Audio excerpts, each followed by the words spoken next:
A bog filter is hands down my favourite type of pond filter. It mimics the way nature has filtered water for millions of years, so why reinvent the wheel? It's also incredibly low maintenance and easy to DIY.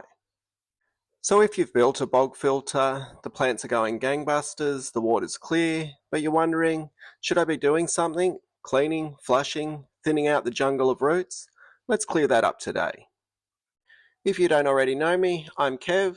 My channel's all about helping you build and maintain a pond without spending a fortune. If that sounds like your thing, consider subscribing and check out ozponds.com for loads of helpful guides and products.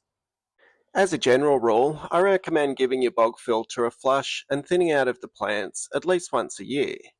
It's a good chance to check how much muck has built up. I've got a few different bog designs and you'll find those here on YouTube or on my website. The bog in a barrel is the easiest to flush. It has a valve at the base that lets you empty the whole thing in minutes. But if your bog's in the ground, you're going to need a pond vac or a dirty water pump to drain it. But that water's not wasted, it's full of nutrients, and your garden's going to love it. And while you're at it, thin out the plants. You want to pull some of the root mass too. Over time, roots can clog the pebble, and that's going to put back pressure on your pump and shorten its lifespan. It's also worth gently stirring the top layer of gravel to release trapped sediment. If the pebble becomes too clogged, water's going to start to shortcut through smaller and smaller areas, reducing the bog's overall efficiency. We want the water flowing through as much of the rock and pebble as possible. That's where the good bacteria live, and they're essential for keeping your pond healthy. I am fine with some low flow zones, that's natural, but I don't want the whole thing clogging up. Now, if it hasn't been a year, but you notice the flow's slowing down, the water's backing up, or there's a funky smell like rotten eggs or sulfur, that's your filter telling you it's time for a clean. Anaerobic zones are forming, and that's not what we want.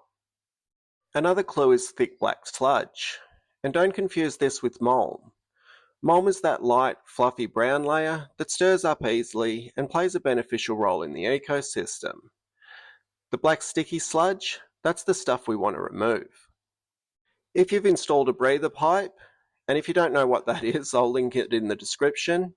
Keep an eye on it. If water starts shooting out, your filter could be backing up. That said, sometimes we want water coming out of the breather, like when we're sending extra flow to a stream or a waterfall. I only get concerned if most of the water is coming out of the breather.